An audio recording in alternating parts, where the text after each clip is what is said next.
सभी ग्वाल बाल मित्र पहुंचते हैं तालवन पर। तालवन पर आते ही साथ सभी ग्वाल बाल कहने लगते हैं, हे कृष्ण, हे बलराम, भूख लगी है, भूख लगी है। ताल फलों के सुगंध को हम अनुभव करके हमारी इंद्रियां अनियंत्रित हो गईं। ये भोजन का अपना एक प्रभाव होता है। जैसे ही सुगंध आए तो तुरंत माथा घूमने लगता है और लगता है कि बस तुरंत खाओ। कथा में तल्लीन भले रहें, अचानक कहीं से सुगंध आ गया तो कथा में व्यथा आ जाती है। राधानाथ स्वामी की यात्रा चल रही थी वृंदावन में, फोगला आश्रम में लेक्चर दे रहे थे और लेक्चर चल रहा था गोस्वामियों के ऊपर, सप्त देवालय ब्रज के। 2003-04 की यात्रा थी। 9 बजे कथा शुरू हुई तो 12 बजे हम लोग को लगा अभी कथा समाप्त होगी तो प्रसाद की व्यवस्था करने लगते हैं। तो हम लोग पीछे जो है अपना काउंटर लगाकर प्रसाद की व्यवस्था करना स्टार्ट किए। और जैसे हम लोग काउंटर लगाने लगे तो जैसे जैसे काउंटर लगा, पीछे जितने लोग बैठे थे उनको प्रसाद जो लगा रहे थे उसकी सुगंध आ रही थी, आवाज भी आ रही थी काउंटर की, सुगंध भी आ रही थी। तो धीरे धीरे सब लोग उठ के आके देखे कि वो प्रसाद रेडी है। तो उन्होंने सोचा कि इतने लोग, 3000 लोग एक साथ उठेंगे तो लाइन लंबी लगेगी, अपन पहले खड़े हो जाते हैं। तो लगभग 100-200 लोग खड़े होने लगे और बराबर लाइन में खड़े हो गए, लेकिन दिखाना भी नहीं चाह रहे थे कि हम लोग प्रसाद के लिए खड़े। इसलिए कभी कोई पीछे की तरफ मुड़ा हुआ है, कोई पेड़ के नीचे बैठा हुआ है, लेकिन सब लाइन में है। तो सबको लगा अभी 12:30 बजे शुरू हो जाएगा। 12:30 बजे महाराज घड़ी देखते हैं और कहते हैं, नाउ इट इज 12:30। फिर सब लोग को लगा अब बंद होगा। महाराज कहते हैं, शैल आई कंटिन्यू। अब जब इस तरह कोई प्रश्न पूछे, वो भी महाराज जैसे, तो कौन मना करे। तो सभी लोग हरि बोल बोल दिए। लेकिन सबसे मजे की बात, ये 200 लोग जो पीछे खड़े थे खाने के लिए, वो लोग भी हरि बोल बोल रहे हैं। स्पष्ट था कि ये खड़े हैं खाने के लिए, है कि नहीं। विद्यापीठ का सब आदमी को बुलाओ। तो इस तरह से करीब 2-2:30 बजे, 2 घंटे बाद फिर महाराज पूछते हैं, शैल आई कंटिन्यू। फिर लेक्चर समाप्त हुआ 3:30 बजे। रिकॉर्ड ब्रेकिंग लेक्चर था। सबकी नानी याद आ गई। बोले यार, ये तो गोस्वामियों ने जैसे भजन किया वैसे करवा दिया। तो जैसे ही प्रसाद की सुगंध आती है सबको लगता है कि चलो खा लें। तो वैसे ही ताल फलों के सुगंध को स्वीकार करके सभी ग्वाल बाल उतावले हो गए। कृष्ण और बलराम को कहते हैं, चलिए हम लोग जाते हैं और हमको तोड़ के लाइए, ताल फल खाएंगे। तो कृष्ण बलराम हंसते हुए अंदर प्रवेश करते हैं और बलराम जी अपने दोनों बलिष्ठ भुजाओं से वृक्ष को हिलाने लगते हैं। वृक्ष को हिलाते हैं तो फल नीचे गिरने लगता है। अब ताल फल बड़े बड़े होते हैं, धम धम धम नीचे गिरता है तो आवाज आती है। उस ध्वनि को सुन के वहां पर एक विशाल काय गधा खड़ा हो जाता है। गधे का नाम था धेनुका।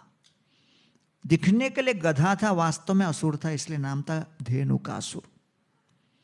अब धेनुकासुर रेंगते हुए चिल्लाते वहां पर आया और जोर जोर से देखा कि कौन है यहां पर। बलराम जी को देखा। धेनुकासुर क्रोध के आवेश में तिलमिला गया, कंपित होने लगा। बलराम जी के ऊपर जाके आक्रमण करता है, अपने दोनों पिछले पगों से बलराम जी के छाती पर, वक्षस्थल पर आक्रमण करता है। और बलराम जी समझ भी नहीं पाए कहां से आ गया यह गधा, अभी तक तो दिखाई नहीं। अचानक आकर बिना परिचय दिए लोग मुझे प्रणाम करते हैं मेरे चरणों में, ये अपने चरणों से मुझे आक्रमण कर रहा है, नालायक। जानता नहीं कि मैं कौन हूं, पूरे ब्रह्मांड को धारण किया हूं। अब ये गधा तो गधा था, स्पर्श करके भी समझ नहीं पाया किसको आक्रमण किया। वापस गए, फिर आक्रमण किए। तो कृष्ण ने बलराम जी को कहा था कि भाई बलराम जी, अभी तक मैंने बहुत असुरों का वध किया, अब आप अपना अकाउंट खोलो। अब वास्तव में ये बात थी कि बलराम जी बड़े क्रोध में आ गए, और जैसे ही आक्रमण किया धेनुका ने, बलराम जी उसके दोनों पीछे के पैरों को उठाए, उसको पकड़कर यूं यूं सर के ऊपर इतनी रफ्तार से घुमाया कि ऐसा मेरेगो राउंड हो गया उसका कि देखते ही देखते वहीं पर प्राण त्याग दिए। तो घुमा घुमा कर ही प्राण त्याग हो गया। उसके बाद उसके मृत शव को लेकर बलराम जी ने ताल वृक्ष के, ऊंचे ताल वृक्ष के ऊपर जाके पटका।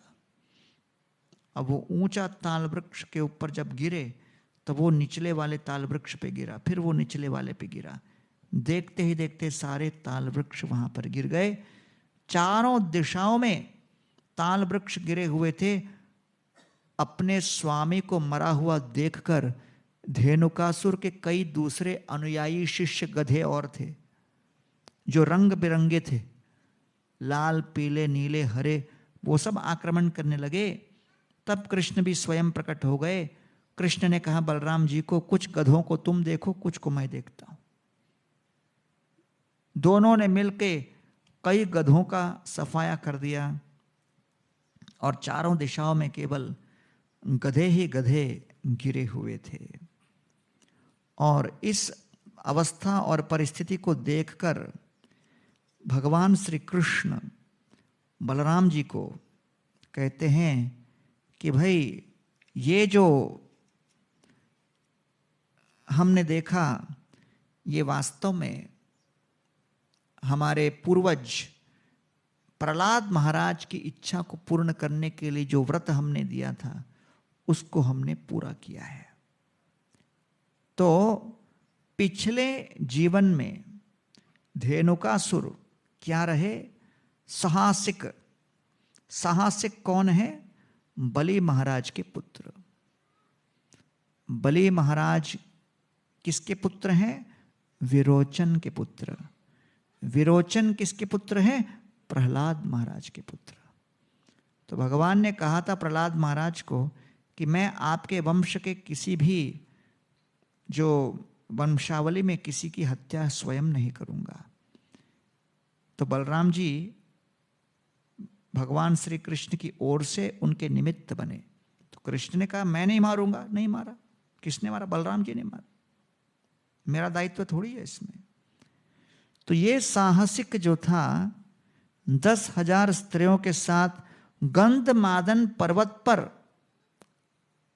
अलग अलग प्रकार से इंद्र तृप्ति में लगा हुआ था। अब उसका अपना सामर्थ्य था 10,000 स्त्रियों के साथ पार्टी करने का अकेले। लेकिन समस्या थी कि निकट में दुर्वासा मुनि ध्यान में लगे थे, एक गुफा के अंदर। अब दुर्वासा मुनि शांति की अवस्था में भी खतरनाक होते हैं। अब उनके आसपास कोई उत्पात मचाए तो सोचो क्या होगा। तो अचानक दुर्वास मुनि का ध्यान भंग हो गया, और दुर्वास मुनि अपने पैरों पे लकड़े का पादुका पहनकर, लंबी दाढ़ी लेकर, अपने हाथ में एक छड़ी लेकर ढूंढने लगे कि उधम कौन मचा रहा है। तो गुफा के बाहर आकर देखा, समीपवर्ती वृक्षों के बीच 10,000 स्त्रियों के साथ साहसिक उधम मचा रहा है, इंद्र तृप्ति के कार्य में लगा हुआ है। तो दुर्वासा मुनि बहुत क्रोधित हो गए और कहते हैं, गधे की तरह चिल्ला रहे हो, गधे कहीं के, अगले जीवन में गधा ही बन जाओ। इस तरह उन्होंने कहा। और तब वो उनसे प्रार्थना करता है कि क्षमा करें, क्षमा करें, गलती हो गई, गलती हो गई। तो दुर्वासा मुनि ने अपने श्राप में थोड़ा एडजस्टमेंट किया। ताकि ठीक है गधे के रूप में मारे जाओगे, लेकिन बलराम जी स्वयं आपका वध करेंगे जिससे मुक्त हो जाओगे। तो ये वर्णन किया गया है इसके विषय में। ब्रह्म वैवर्त पुराण में कहा गया है एक और कथा कि वो साहसिक ही थे, लेकिन साहसिक गंधमदन पर्वत पर तिलोत्तमा के साथ रमण कर रहे थे। तब दुर्वासा मुनि आकर उनको अभिश्राप किए और तब भविष्य की पीढ़ी में वो इस प्रकार गधे बन जाएं, इस तरह उनको श्राप दिया। कौन सा अनर्थ प्रतित्व करते हैं Dhenukasur? Materialistic intelligence and ignorance, भौतिक बुद्धि और अज्ञान। भौतिक बुद्धि के आधार पर व्यक्ति को लगता है मैं संसार का केंद्र हूं, सारी मेरी संपत्ति है। भोक्ताराम यज्ञ तपसाम सर्वलोक महेश्वरम। कृष्ण कहते सभी लोगों का ईश्वर मैं हूं, लेकिन भौतिक अज्ञान के अंतर्गत व्यक्ति को लगता है मैं केंद्र हूं। मेटीरियलिस्टिक इंटेलिजेंस, भौतिक बुद्धि और अज्ञान। दूसरा, desire to lord it over the universe. पूरे ब्रह्मांड का मैं ही स्वामी हूं, इस प्रकार ललक जब होती है तो व्यक्ति को लगता है कि मैं ही इस जगत का स्वामी हूं, सर्वोपरि हूं। इसके अंतर्गत हम बड़े बड़े आचार्यों की वाणी के ऊपर श्रद्धा नहीं रखते, क्योंकि हमको लगता है हम ही स्वामी हैं। दुरापाहि अल्प तपसा सेवा वैकुंठवर्त्मसु यत्रोपगीयते नित्यम देवदेवो जनार्दन। जिन्होंने कम तपस्याएं की हैं वो गुरुजनों का आश्रय लेकर उनकी सेवा में रत नहीं हो पाते, और इसीलिए गुरुजनों की सेवा करना आवश्यक है। वैष्णवों को गुरु मानकर उनके चरणों की सेवा करना महत्वपूर्ण है। यथा यथात्मा परिमृज्यते सौ मत्पुण्य गाथा श्रवणाभिधानै तथा तथा पश्यति वस्तु सूक्ष्मं चक्षुस्तथैवांजन संप्रयुक्तम। जैसे मोतिया बिंद किसी के नेत्र में आ जाए तो उसको दर्शन नहीं होते, तब कोई सर्जन आकर जब उसको हटाए तो फिर दृष्टि स्पष्ट होती है। वैसे ही गुरु के हस्ताक्षेप से हमें भौतिक जगत के वस्तुओं को आध्यात्मिक दृष्टिकोण से देखने की क्षमता मिलती है। भौतिक जगत, भौतिक वस्तु, लेकिन उसको देखने के लिए आध्यात्मिक दृष्टि। गिरिराज महाराज जब प्रभुपाद को ज्वाइन हो गए तो उनके माता पिता एक साइकेट्रिस्ट को बुला के लेके आए। बोले हमारा बेटा पागल हो गया है। साइकेट्रिस्ट गिरिराज महाराज को कमरे में लेके जाके पूछती है आपके लाइफ का प्रॉब्लम क्या है? तो गिरिराज महाराज कहते हैं जन्म मृत्यु जरा व्याधि दुख दोषानुदर्शनम, गीता का श्लोक। उस साइकेट्रिस्ट घबरा गई, बोले पता नहीं क्या बेवकूफी कर रहा है। फिर कहती है आपके माता पिता के साथ कोई प्रॉब्लम है क्या? तो कहते हैं पितामहस्य जगत माता धाता पितामह। फिर गीता का श्लोक। जितने ये प्रस्ताव रख रही है साइकेट्रिस्ट, हर का उत्तर वो गीता के श्लोक से दे रहे। कुछ समय के बाद परेशान होकर साइकेट्रिस्ट आधे घंटे में बाहर आई और गिरिराज महाराज के माता पिता को देख के कहती है अगर मैं और आधा घंटा आपके बेटे के साथ रहूंगी मैं हरे कृष्णा बन जाऊंगी। फिर वो कहती है your son is permanently infected. तो प्रभुपाद जी को बड़ा अच्छा लगा ये सुन के। इवन साइकेट्रिस्ट है certified. that our Giriraj is permanently infected. तो अज्ञान जब नष्ट होता है, ज्ञान के चक्षु खुलते हैं, तब यथारूप सब दिखने लगता है। राधानाथ महाराज गोवर्धन विलेज को बनाना चाह रहे थे, आपको कल बताया, बन गया था, तब फिर लोग नहीं आ रहे थे, थोड़े थोड़े आ रहे थे। तो महाराज ने एक दिन कहा, हम लोगों को यहाँ पर गौशाला तो है, लेकिन साथ में गधे भी रखने हैं।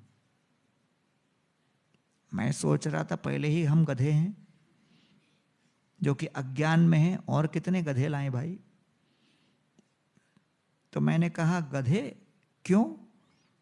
महाराज ने कहा पाश्चात्य देश के लोगों को गधे बहुत पसंद है, बड़ा प्रेम करते हैं। भारत में आप लोग थोड़ा हीन दृष्टि से आप लोग देखते हो, आप लोगों का कास्ट सिस्टम के हिसाब से तो गधा थोड़ा निचले में चला जाता है, लेकिन पाश्चात्य देश में बड़ा सम्मान करते हैं, प्रेम भी करते हैं, पालते भी हैं। तो फिर मैंने बात को टालने के लिए कह दिया, ठीक है महाराज, हम लोग देख लेंगे। मतलब आपको पता है इंडियन स्टाइल, देख लेंगे मतलब देखते ही रहेंगे, कुछ करेंगे नहीं। तो महाराज चले गए। कुछ दिनों बाद मैंने फ़ोन किया, वो अमेरिका में, महाराज अमेरिका में थे, मैं यहाँ था, कुछ कंस्ट्रक्शन का रिपोर्ट देने फ़ोन किया। तो महाराज को मैं बता ही रहा था ऐसा ऐसा। महाराज ने कहा नहीं, कंस्ट्रक्शन रिपोर्ट बाद में सुनता हूँ, पहले ये बताओ गधे आए क्या। मैंने कहा अरे बाप रे, मेरे और कंस्ट्रक्शन के बीच गधा कहाँ अटक गया अभी। मैंने कहा बस आ ही रहे हैं। महाराज ने कहा कई महीनों से ऐसे टाल रहे हो तुम। मैं जानता हूं सामाजिक दृष्टि से आप लोगों को थोड़ी लज्जा होती है गधे के साथ अपना एसोसिएशन करने के लिए, लेकिन मेरे शब्दों पर अंधश्रद्धा रखकर, अपना आईआईटी दिमाग बगल में रखकर गधे को लाओ। मैंने कहा अरे बाप रे, ये तो अल्टीमेटम दे दिया। तो मैंने कहा ठीक है महाराज, अब तो करना ही पड़ेगा। तो एक ब्रह्मचारी पहले से तैयार था, R&D करके रखा था, गधा कहाँ मिलता है। एक बात है, हर सेवा के लिए भक्त भी रेडी रहता है। कभी आपको चिंता नहीं करनी चाहिए सेवा कौन करेगा, कोई न कोई मिल जाएगा, तैयार रहता। कृष्ण तैयार करके रखते। तो वो 2 गधे लेके आए। महाराज आए अमेरिका से 3-4 महीने बाद, गेट पर हमने रिसीव किया और कंस्ट्रक्शन साइट लेके दिखाने ले जा रहे थे। महाराज बोले कंस्ट्रक्शन बाद में देखूंगा, गधे के पास ले चलो पहला। मैंने कहा अरे बाप रे, गधे का इतना सम्मान। गधे के पास गए तो महाराज कहते हैं हम लोग का फिलॉसफी पर्सनल है, तो हम लोग को ये गधों का नाम देना चाहिए, है कि नहीं। तो मैंने कहा अरे क्या जरूरत है, नहीं नहीं नहीं, प्रेम से बुलाएंगे। तो गधों का महाराज ने फिर नाम भी दिया, कमला, कमला और पद्मज, ऐसा कुछ नाम दिया था। और मैं सोच रहा था भक्त लोगों को दीक्षा नहीं हो रही, गधे की हो रही है। हजारों कंप्लेंट आ रहे हैं कि दीक्षा नहीं दे रहे, राधानाथ स्वामी दीक्षा नहीं दे रहे, दीक्षा कब होगी, दीक्षा कब होगी। 4-4, 5-5, 6-6 साल से हम जप कर रहे हैं और यहाँ गधे की दीक्षा हो रही है। फिर महाराज उसको ऐसे स्पर्श करने, मालिश करने पास में गए, गधा भाग गया, दोनों भाग गए। महाराज मेरे को देख के पूछते हैं क्यों भागे गधे। तो मैं सोच रहा था मुझे क्या पता, मैं गधा हूं क्या कि उनकी भाषा समझाऊंगा।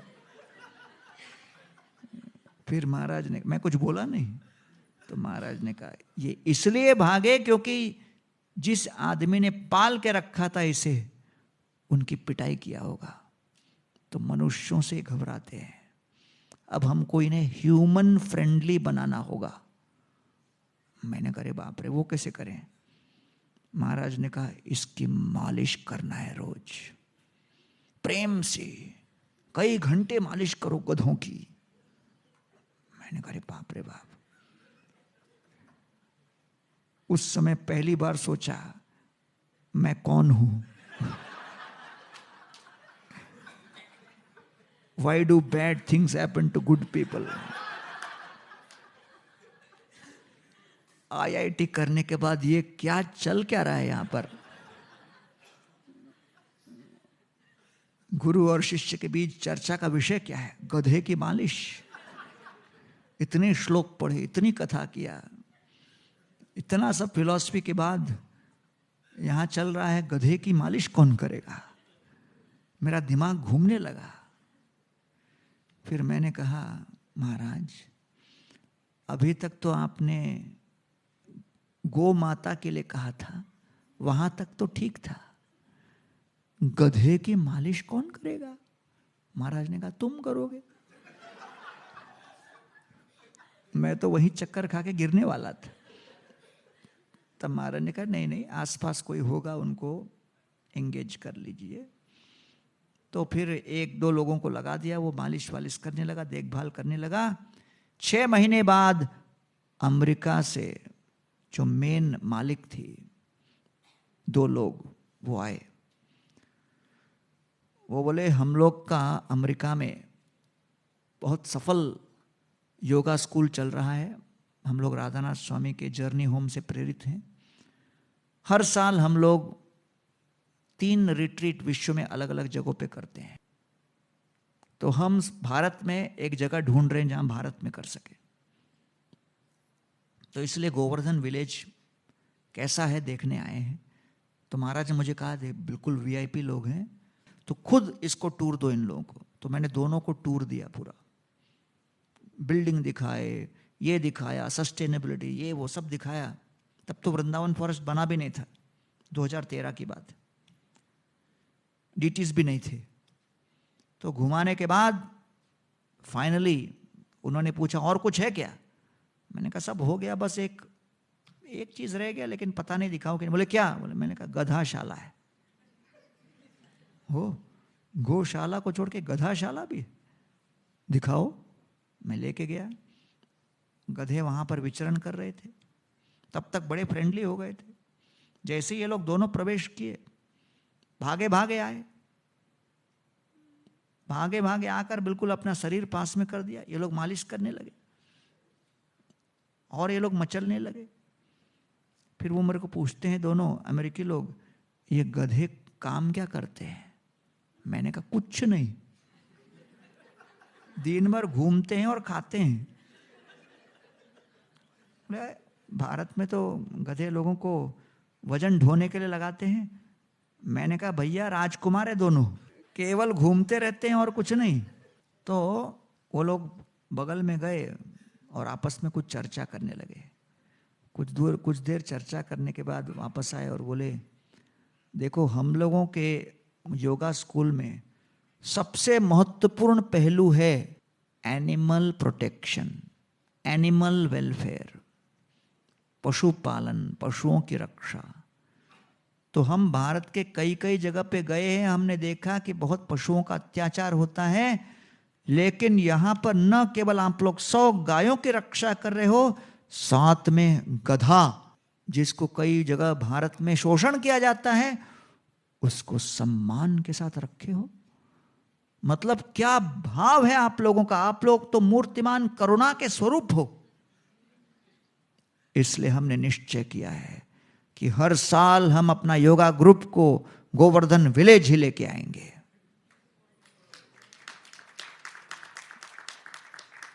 मैंने गधे को देख के सलाम किया, बोले मान गया भाई,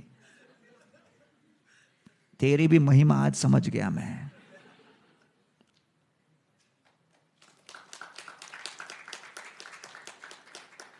तो कल आप लोग मॉर्निंग वॉक पे जाओ तो एक बार दर्शन कर लेना गधों का।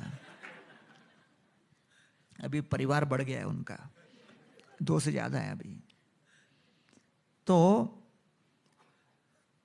यहां पर ये मुख्य बात हम समझते हैं कि मैं अपनी सीमित क्षमता और बुद्धि के आधार पर उस बात को नहीं समझ पाया, और मुझे लग रहा था ये बोल क्या रहे हैं, इसमें कोई तर्क नहीं दिखता। तो इसलिए बलराम जी गुरु के प्रतीक हैं, गुरु तत्व। और गुरु अर्थात वो जो उस आध्यात्मिक तत्व का दर्शन कराए जो हम सामान्यतया नहीं देख पाते, समझ पाते। तो इसलिए धेनुकासुर किसका प्रतिनिधित्व कर रहे हैं? Desire to lord it over on the basis of material intelligence. मैं अपनी बुद्धि से जो समझूंगा वही करूंगा। नहीं, कई बातें हम बुद्धि से नहीं समझेंगे, फिर भी करने की तैयारी होनी चाहिए। उसको कहते हैं श्रद्धा। श्रद्धा शब्दे विश्वासे कोहे सुदृढ़ निश्चय, कृष्ण भक्ति कोइले सर्व कर्मकृत होए। श्रद्धा शब्द के विश्वास के आधार पर ही हम कृष्ण भक्ति को अपने जीवन में उतार पाते हैं। तो चैतन्य शिक्षामृत में कहा गया है कि जितने दूसरे अनर्थ हैं उनका तो हम दमन कर सकते हैं कृष्ण भक्ति के माध्यम से, लेकिन जो बलराम जी ने जिनका वध किया वो बड़े विशेष हैं, क्योंकि कुछ ऐसे अनर्थ हैं जो केवल गुरु की कृपा से ही उसको समाप्त किया जा सकता है। तो कैसे करना है? Obstacles represented by demons that Balram personally killed must be driven out by determined efforts of devotees themselves. भक्त लोगों के स्वयं के साधक के प्रयास से ही उसका दमन करना उचित है। ये ब्रज भजन का गुप्त तत्व है। इसलिए जब ये अज्ञान हृदय के अंदर समा जाए, भक्त को व्यक्तिगत रूप से प्रयत्नशील रहना है, अपने आप ये नहीं होगा। धेनुका इसलिए represents three things: bad mentality, foolishness and superstition. नकारात्मकता, मूर्खता और विभिन्न प्रकार का अंधविश्वास। Dhenukasur further represents ignorance of one's स्वरूपा, अपने स्वरूप के विषय में अज्ञान। Dhenuka represents ignorance of identity of हरिनाम। धेनुकासुर जब हृदय में समा जाए तो हरिनाम साक्षात कृष्ण है, इसको हम समझ नहीं पाते। दूसरा, Dhenuka represents ignorance of identity of Krishna. Dhenuka अर्थात कृष्ण के तत्व के विषय में अज्ञान। सातवां, धेनुका represents immersion in अविद्या, अविद्या के अंतर्गत पूरी तरह लुप्त होना। और फिर पहले जैसे मैंने बताया, ग्रॉस इंटेलिजेंस एंड डिस्क्रिमिनेशन, भौतिक बुद्धि और भौतिक विवेक, इस प्रकार ये तत्व हैं। तो इसे कैसे निकालना है?